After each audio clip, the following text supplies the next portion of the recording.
What do you mean I don't have internet? The green light's on, right there, I see it.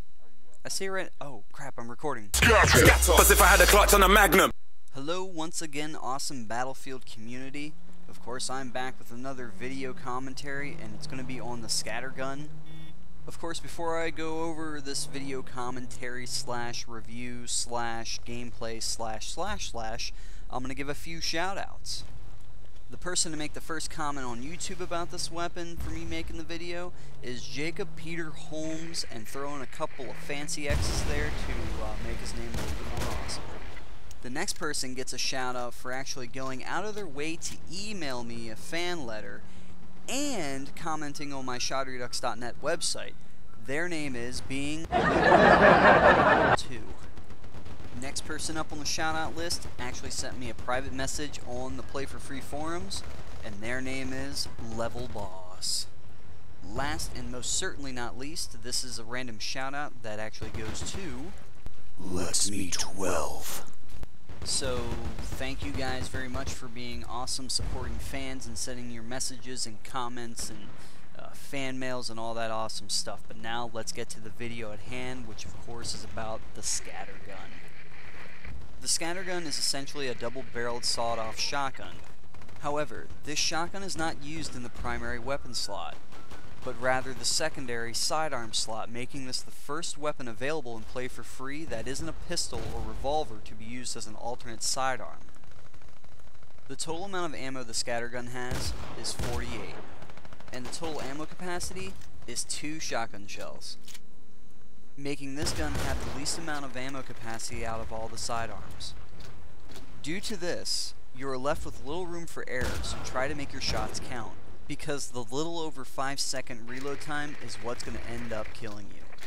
Also, the Scattergun does have the least amount of ammo out of all the sidearms. The Scattergun has the least amount of range, slowest aim down sight, and highest overall recoil out of all the sidearms available to date. And lastly, the Scattergun has the most uneven aiming down sight out of all the weapons in Battlefield Play4Free, including the fact that it doesn't even have any type of iron sight, which is a first in Play4Free in general. Now, I know I seem to have thrown out a lot of negatives about this gun, but I'm going to move on to the positives. The biggest positive about this, like I've mentioned before, it's a shotgun that you can use for your sidearm instead of having to pay an extra weapon slot or replace your primary weapon just to use a shotgun. Now, as far as damage goes, technically this is the highest damaging sidearm available to date, but if certain unlucky conditions are met, such as only hitting 1 pellet from the shotgun shell fired, it would be the weakest damaging of all the sidearms. As far as the damage goes per pellet, at close range it stays around 20. At medium range, 12 to 14 damage, and long range, the lowest I've seen was 7 damage. And that's just going for body shots. Headshots, on the other hand, from close range, do around 40 damage per pellet, 27 at medium range, and around 15 damage at long ranges. Now, realistically, without all the detail, if you fire at the center mass of your target from close range, it will result in an instant kill. And the same result could be done at medium range in the right conditions and aiming down sight. Now, in comparison to the other shotguns, this shotgun is definitely not a contest winner, and it would be considered the worst shotgun to have. But keep in mind its main positive aspect. It's an alternate sidearm, not a go-to weapon, which means this weapon would be used as a last resort, especially for those who would rather have a shotgun instead of a pistol in the worst case scenario. For best results, you want to be as close as possible to your target when firing the Scattergun, and aiming down sight is preferred over all ranges because of its wide pellet spray. Aiming down sight and firing accurately shouldn't be too difficult at all for close range. However, at medium ranges, due to the lack of iron sight and uneven aim, it can be tricky. But once you find the sweet spot, you increase your overall effectiveness with the Scattergun. Now, for those of you wanting to play with the Scattergun only, the best playstyles would either be reserved, sneaky, or a little bit of both. If you play reserved, it's as simple as letting the enemy close in on your position, then when they are close enough, fire away. If you choose to be stealthy, use a lot of cover when making your way from one flag to the next. Along the way, if you get close enough behind an enemy, take them out. Playing in an open field with this weapon is only going to increase your chances greatly of being a sitting duck, so don't do it. The following reasons I can see someone for wanting this weapon is to either have a permanent sidearm solution for a shotgun, rather than paying for an extra weapon slot that only lasts for a limited amount of time, a Battlefield veteran looking to increase their gun status, or for someone who would rather use a shotgun in general over a pistol. As a side note, for anyone that is not good at knifing, this would also be a good alternative to use as well. And especially so for someone trying to get close enough to knife you, just pull out your scattergun and take them out. Another thing to keep in mind about the scattergun is that the rate of fire between both shells are as fast as you can click the mouse. So those of you with an itchy trigger finger need to be extra careful. Just as an advanced tactic with the scattergun, I tend to find it useful for taking out light vehicles from up close to medium range that are already low on life. I just pull the shotgun out and aim for the center mass of the light vehicle, which usually results in finishing the car off and possibly getting a kill. Taking a closer look into the recoil, if you notice, it tends to go up and to the right drastically for this shotgun, so keep this in mind when trying to line up for your next shot so you can adjust aim accordingly. The overall game design and render for this shotgun is nothing too impressive and feels and functions like an old-timey weapon from the Pirate Age or something. When jumping and firing, make sure you are aiming down sight and at close range to compensate for the drastic bullet spread. Of course, the scattergun is available for all classes.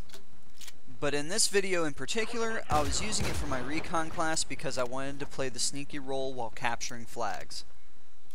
The ideal maps for the best results out of the scattergun would either be Myanmar or Sharky due to the varied close quarters encounters you will have.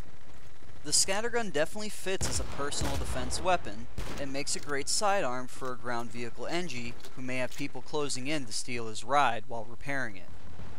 The scattergun would have the least practical use for the medic class, due to the fact that it would only serve as a very subpar shotgun in replacement for a more preferred powerful and accurate sidearm. I would say the same would go for the assault class, but most people will get it just for the simple fact that they would have the perk of not having to worry about ammo. All in all, if this was a primary weapon, this would be the worst shotgun in the game to have. But the simple fact that this is equipped as a sidearm does make a big difference, believe it or not. It serves as a justifiable replacement for those who aren't so keen to use their pistol as a second option and would rather have an accurate primary weapon and close quarter shotgun just to keep the enemies at bay without having to pay for a limited time for a secondary main weapon slot, making this shotgun your permanent sidearm solution. With that being said, this concludes the scattergun commentary. However, I do have a couple of updates for you guys. First off, my channel is able to do live video broadcasts through YouTube now.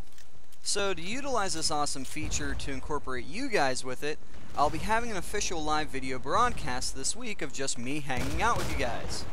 So for those of you that have questions that you would like me to answer, or just want general conversation, come to the event. It'll be fun. The date of this event will be on September 29th at 4 p.m. Eastern Standard Time. Of course, for those of you that don't live in EST time, you can actually go to Google and type in Eastern Standard Time to whatever your time is conversion for 4 p.m. But I'm pretty sure you guys are capable of figuring that out one way or another. Oh, and just to make sure I'm clear about this, is this live broadcast is just going to be, you know, just general conversation and chit-chat over webcam. It's not going to be any gameplay or anything like that, so you're not going to miss out on anything spectacular as far as gameplay goes, if that's what you're looking for. Secondly, this is a life update. I'm going to be attending college. I'm going for my associates in EMS, so I can either be a firefighter or a paramedic, which means the YouTube stuff may slow down a bit due to schoolwork, but don't worry, I'm still going to be making videos. They just may be a little bit more spaced out and not as frequent at times. And that's all the news I got for now. So thank you guys so much for being an awesome fan base and enjoying my channel. You know, I can't believe that I'm almost at 5,000 subscribers just because I make videos to help you guys out. I mean, you guys are just awesome. So as long as you guys keep watching and learning, I'll keep making these informative gameplay commentaries. So I'll see you all next time.